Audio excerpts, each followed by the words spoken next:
When it comes to prosilience and therefore also to resilience, as I mentioned before, that foundation really is mindfulness. Mindfulness in a way like, how can I be observing what is happening around me, inside of me, in the here and now, as we say very, very bluntly.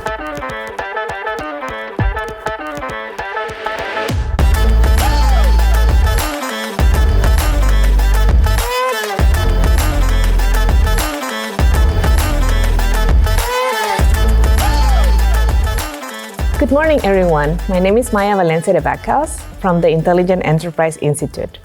Welcome to our Envision and Beyond series.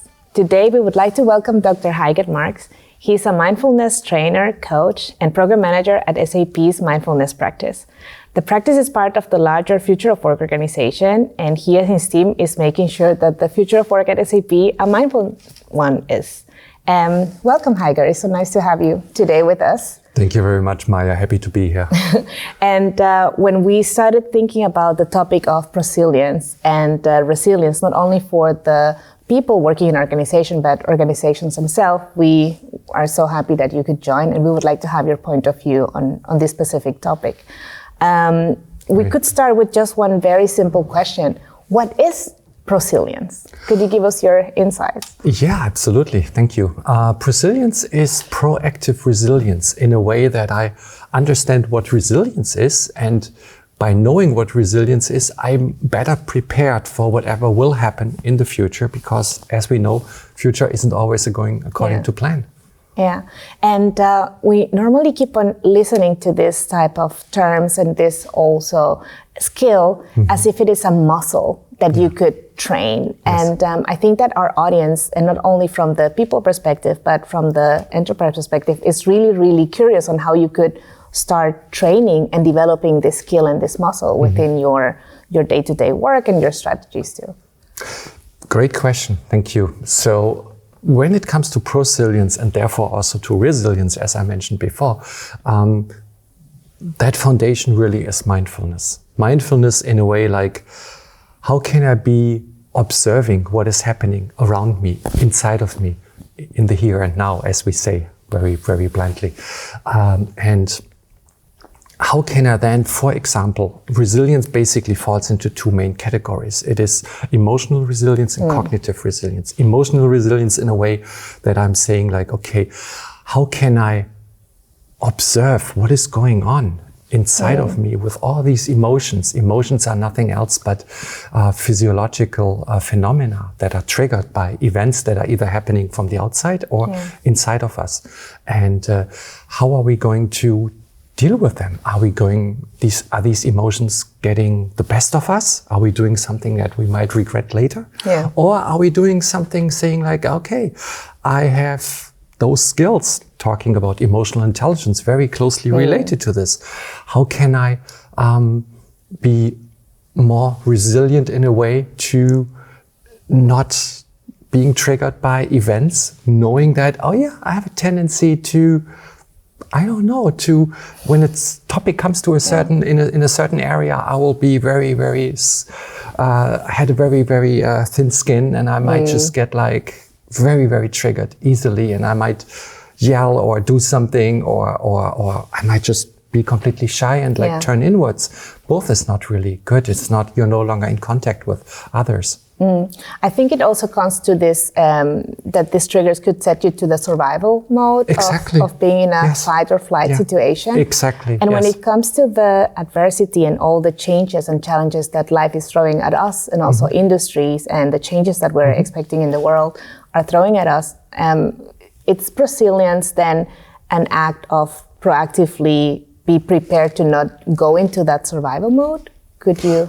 Absolutely, because prosilience means being proactive or using resilience in a proactive way. And you know that, yes, from an evolutionary perspective, we all have the tendency to go into that survival mode, because that is what we were told by evolution. We're just living in the modern world, but our whole nervous system is not trained like that, because evolution happens very, very slowly, so to speak, and much slower than technical evolution, of course. So in that way, this is exactly what is happening, as you say. Yeah. Another question that I have is, normally we tend to describe the losing control when some emotion takes over, and that you are no longer capable of being regulated, and then your decisions are taken by the emotion that you're experiencing and not maybe yourself. On the other hand, the capacity of not controlling everything is also what makes you more resilient, right? Because you need to let go of things that you cannot control itself. So how could we take these two aspects of the term control when it comes to the adversity and the changes that you have? Great question, Maya. Great question. In a way that control has this negative connotation, I always want to be in control of everything, which we know is not possible.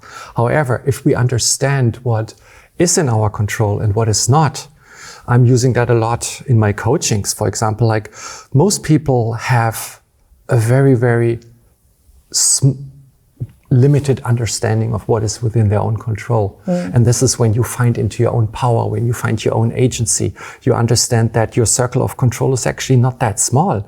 You just have to be more courageous and step up for yourself. However, there will be things that are completely way beyond your control.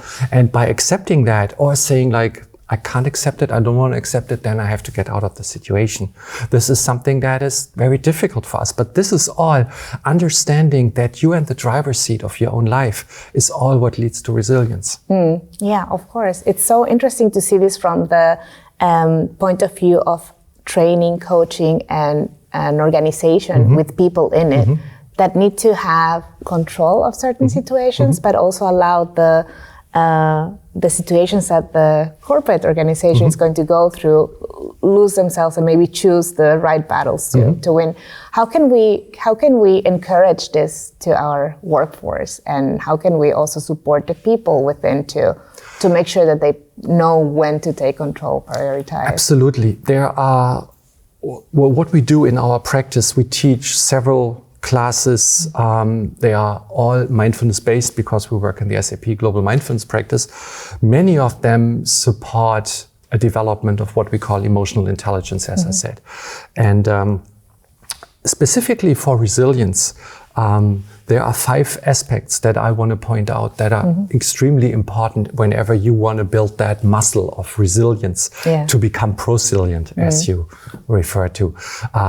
That is first and foremost acknowledging your own emotions. So you are responsible for your own emotions 100%. No one else is. I'll give you an example. Now we are here in Berlin, this is easy. Most of us have a commute, either we walk or we take the bike, or I walked here today, so for me it was easy. But let's say we have a commute and we have to take the car and we have to drive for half an hour or longer.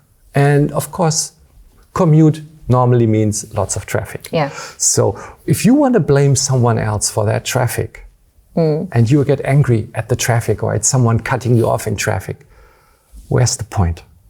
You are responsible for being angry. Otherwise, just get up a little earlier, go to work earlier, or find another way how to deal with that.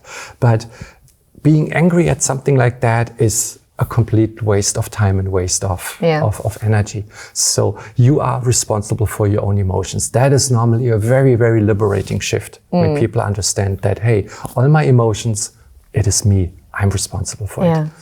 The second thing is acceptance of reality. Acceptance of reality, and this has a huge impact also on the organizational space. As you said, it's not only about the people prosilience, but also about the organizational prosilience, in a way that very often people try to deceive themselves from the reality. They're like, oh, it's not that bad. Oh, I can handle it somehow. Oh, no, it's fine. I'm okay. While internally they are really smoking. They are really like, oh, I can't bear this. And the funny thing is, this is not only happening with people, but it happens with entire organizations, because guess what? They're comprised of people that think alike.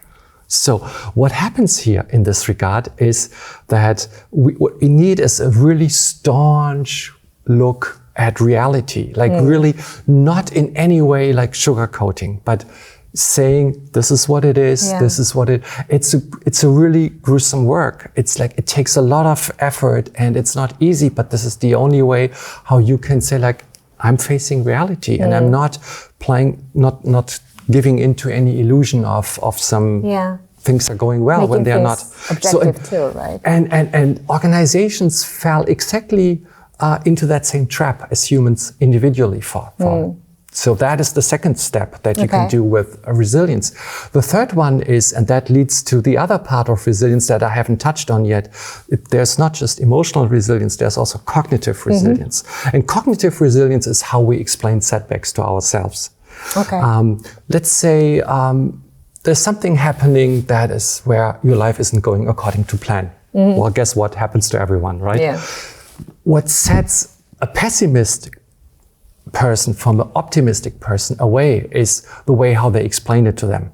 There's in literature, this is called the explanatory style. Yeah. So that people say like, when this happened to me, it just happens always to me. I'm just a loser. I can't get this done. It's just like, and not just here at work. It's also my private life. And like, I don't like the way I look. I don't like the way I talk to people. I don't know how I get treated. Everything is not good. Everything is so it's pervasive. It's affecting all of your life. And it's not temporary, it's permanent. Yeah. So it's a very pessimistic, negative way at looking at things. If you can replace that and saying like, yes, I had a setback, that is what it was given, how we deal with setbacks. But if we say like, yeah, you know what, I wasn't prepared so well, this could happen, but next time I'm prepared better, and hey, I got that done and this done, and this was just an isolated instance, nothing else, then next time I will be much better off. So that is that outlook, that optimistic outlook. That's also falling under that huge term of positive psychology that's sometimes very, very common in like lots of discussions on that topic. Just to dig a little bit in that cognitive part, which I think it's so interesting. It seems like the way that also organizations describe their failures, it's different than just taking them as a really chance to learn something, or as something that is setting you back so much that getting out of that hole, it becomes more difficult. So is there a way that we could also encourage this cognitive resilience in the way that we treat maybe failures within organizations, or maybe the adversity that is attacking us, or the dynamics in the world where you're also describing nothing is going to work because value chains are not working, we have a lockdown happening here, or different type of changes, instead of saying, where is the opportunity for this crisis for me to make something better out of? As with the topic before, organizations consist out of individuals. So if individuals can deal with that, then organizations can deal with that as well. What I'm seeing is that at most we're using these fuck-up nights and those kind of things, like where we try to train how can we deal with failure. We use it more like a lip service, but we're not really having this ingrained into our corporate working, our corporate way of being. Programming, more or less. Programming, or programming, as you wish. Yes, exactly. So that is what we would need. But if we haven't internalized this ourselves as individuals, we can't live this in organizations either. The fourth point is finding meaning. That is one of my favorites. And what I'm working a lot on is like, especially in my coachings, how can I motivate people to see what they're going through from a different perspective?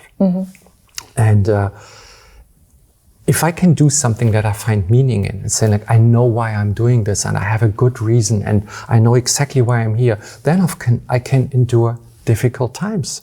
Because hey, it's difficult right now, but I know why I'm here, I know why I'm doing this.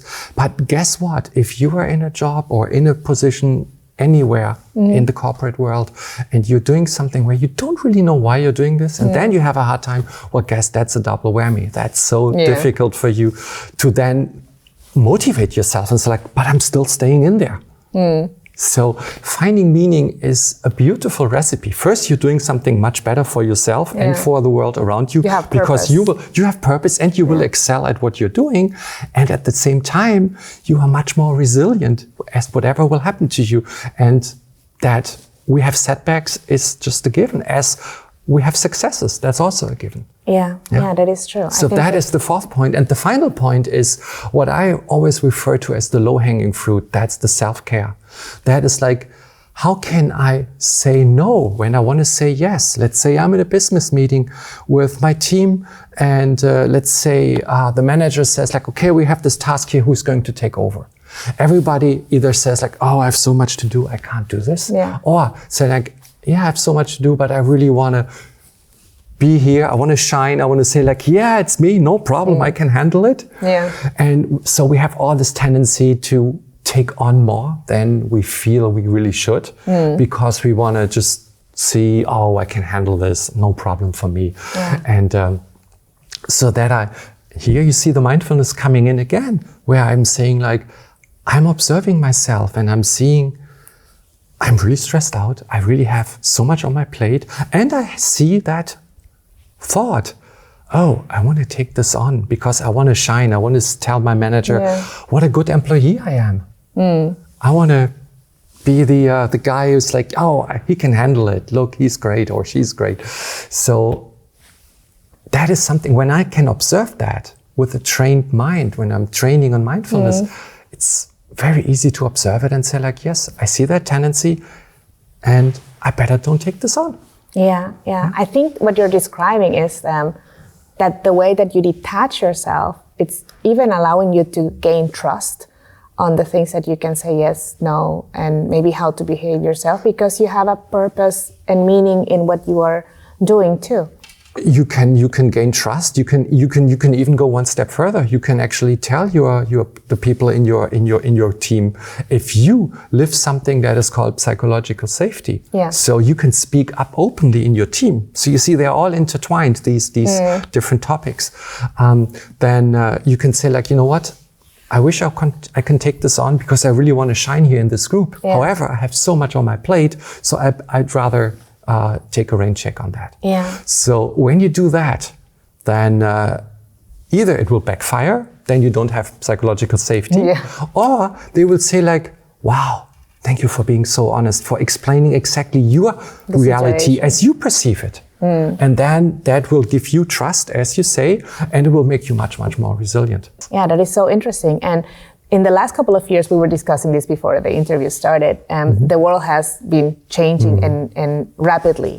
It's been a little bit faster than it was maybe 10 years ago because of all the dynamics that we have had in the world. Are you seeing any trends in other companies in the industry on really digging deeper into this type of topics and encouraging and supporting the workforce? As I mentioned, as resilience is based on mindfulness and the muscle of observing yourself, observing others, I see a tendency that more and more people, more and more organizations, and also decision makers in organizations think that this is something that's not a soft skill, like a nice to have, but is something absolutely crucial going forward. Because it basically helps you with your emotional intelligence, and resilience is a part of that. And to become more resilient in a world that is changing faster and faster, as you said, that is an absolutely key factor. So if I cannot be resilient in this world, then I have a problem. Yeah. Does it mean that I have to go after each and every trend? No. And being mindful, being the observer also means, can I still decide for myself? How does it feel? Do I have to follow that? Do I have to have every latest gadget? Do I have to follow each industry trend or each technology trend? No, I don't. But seeing that you have options is something that you develop when you take a step back. Yeah. And when you say like, oh, let me observe what's going on here. Oh, interesting. Okay, that's the benefit, but here's the risk. So I decide for myself, there are two different options or even more that I have. Yeah. I want to go for that. And just the realization that there are options and that it's not an automatism is such a powerful realization and gives you so much freedom and agency that you will say like, oh, I see the world completely different now. And that is the speaking of a resilient person. Yes, I think that that image of bending with the wind and not just breaking as a tree is something that allows you to just move whenever in which direction you're being pulled, but not breaking. I think that it allows you also to that freedom of being and standing for yourself. And the tree in the wind is also not avoiding the wind. No, exactly. The tree is facing it, but it says like, okay, I will give in to that to some degree, but I'm not fighting against it that I'm breaking. I will just allow it. I will be in the flow, kind of. Yeah. Yeah. Yeah, I think organization could take also all of these aspects that we need to train or to teach or to encourage our people within organizations. We were mentioning the future of work before because it's such an interesting topic for me and I think for all our viewers. The question that I have is, what can you just give some tips, or how could you also describe ways that organizations could actually build on their strategy when it comes to future of work, and what do they need to do in order to make sure that the resilience aspect is at the top of it or in front of it?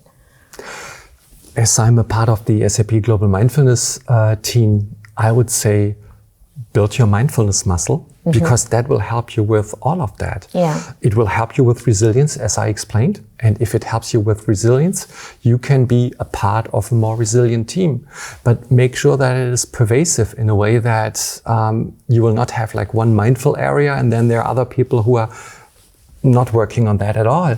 And then there will be a clash within the team. So as much as you want to make that an optional offering, mindfulness should not be something anybody should be forced to do, but as it would be very beneficial if people see the benefits in a very gentle way and then say like, no, I want to do that. And to what level you are doing this depends, it's completely up to you. If you want to do lots of mindfulness practices every day, like meditating or doing other things in a mindful way, like walking or dishwashing. I mean, there are so many different options. That waits to be seen. But I think being more attentive to what is going on inside yourself and around you, and being courageous in a way like, are you okay? I'm seeing something that you have a funny look on your face and there's something, is there anything with you? Can I help you?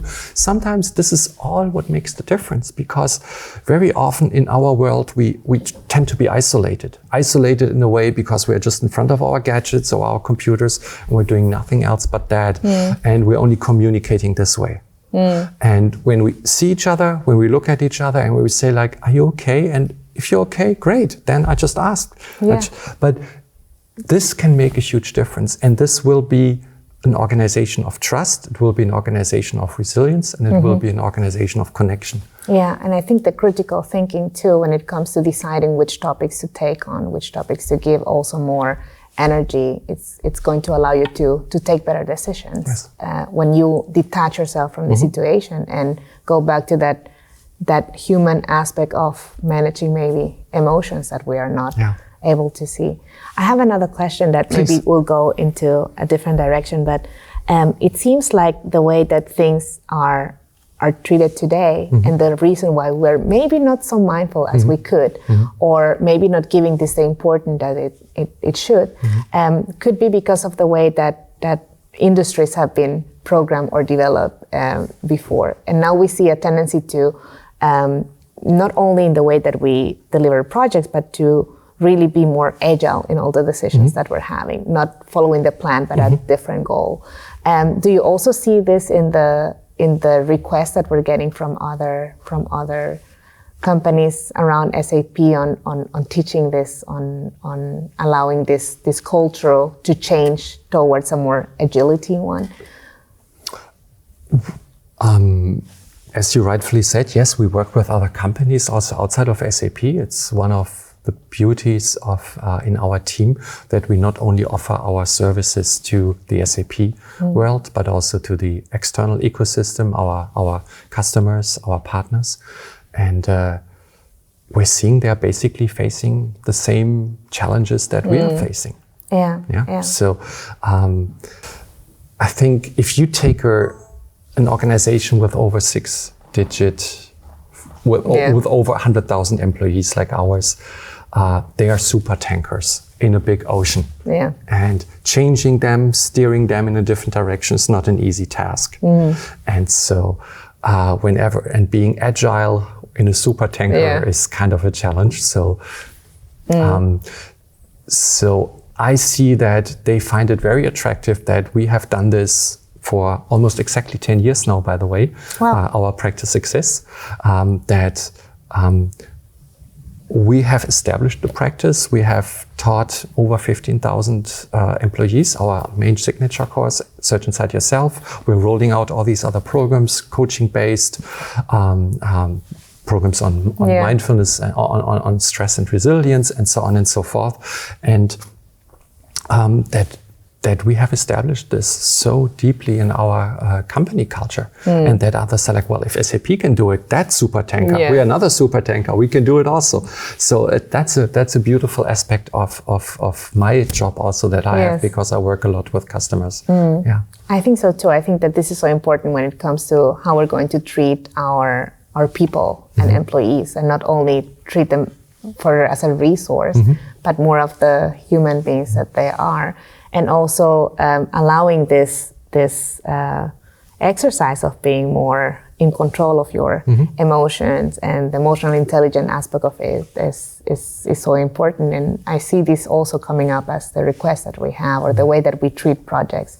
It's different than the one it was before. It's not only we're going to treat resources as they are, but as the emotional people that could lead us to a better purpose and not just follow the plan. Yes, so what else could you tell our viewers, or what would be your must-dos when it comes to building up that resilient muscle within you and being proactive to do that? Exactly. So understand what is your circle of control. What can you really take? What can you influence? What can you not? That's a very sobering exercise. What are your values? What is important for you? What makes you you, and what makes me me? What if some of your values are not met, or someone actually interferes with them? Just knowing that, being aware of it. As we said, mindfulness is creating awareness. Yes. Creating awareness for what is going on around you and inside of you. And then seeing how you act in a certain setting, in a corporate setting. What if people treat you in a nice way? Yes, then it's easy. You're nice.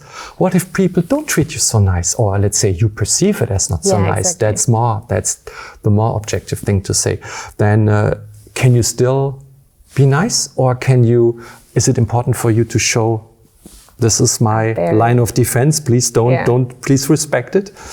And where can you be very firm, but still polite, and say like, please don't do this. It's coming back to your very first example of the traffic. Exactly. Yes. You cannot control the traffic itself, but the way that you react to it is going to be the one that you can control. There is this famous quote from John Kabat-Zinn, who is a very famous mindfulness trainer, and he said, "You can't change the waves, but you can learn how to surf them." So I like that example. I'm out in nature whenever I can, and when I'm having any nature metaphors, I like that, because waves are just given. They're just there. And yes, you can stay on the shore, you can stay and watch them, or if you're a surfer, you can get in there with your board and say like, hey, I'm actually taking fun of that. While for others, these waves are completely frightening. Yes, yes. And this is what the industry and the markets are throwing at us. It's different size of waves. And the question that organizations have now is, what tools can I give my employees for them to learn how to surf them and bring us either to shore or maybe to another direction. Exactly. But not drown. So resilience a lot is expecting the unknown, not knowing what will come and be prepared for it. But having the right tools, having that I know how I react, I know what I'm good at, what I'm not so good at, and I know that I'm responsible for my emotions. And if I take that responsibility, I will stop the blame game right away. Yes, yes. And I think that will give you a better position and where to spend and invest your energy, your skills, besides the one from resilience, and also how to move your organization forward and not just following the plan. Exactly. Yeah. So whenever we try to build that, what you call the muscle for resilience, we have to be aware that we employ the skills of mindfulness, observing outside and inside, and to become prosilient, we kind of like prepare for the unknown. So we don't know what this crazy world, also called the VUCA world, of course, what that has in mind for us, what will happen. We just know that things are developing at light speed, and we don't want to put our hand down into the sand and say like, I can't live there, this is crazy. Yeah. But in a way, like I said before, you want to get your surfboard in your hand and run out into the waves and say like, this is my life, this is the reality, I'm going to deal with it. And so you are taking life as it is, you are grabbing the bull by the horns in some way. And you're saying that by knowing that I have trust in myself because I trained my resilient muscle and I feel ready to counter the world, to deal with that and to jump into the waves. And you can control what you can control and exactly. let go of what you let go of what you can't control and you control that little bit, but it's actually more than just what you normally think, what you can control. And that gives you that agency, and that gives you the agency, and that gives you the trust that you need to pull through. Yeah. Well, thank you so much. I think we're so grateful to have all this not little tips, but big chunks of information of what we could do in order to not only build the resilience within ourselves, but also how we can support the resilience within the organization. Because as you mentioned at the beginning, organizations are nothing else than people. And if people could build this muscle, then we are strong enough to take anything that might come. Thank you so much for giving all these insights in this so grateful topic, and I think that we can give our viewers a lot of tools on how they can keep on building their muscle of resilience, and we're so grateful to have you in our series today. Thank you very much, Maya. It was my pleasure to be here. Thank you. For our listeners, thank you also so much for being part of this conversation with Dr. Heidger Marx. We hope that we can meet you again in another episode of our Envision and Beyond series. Goodbye.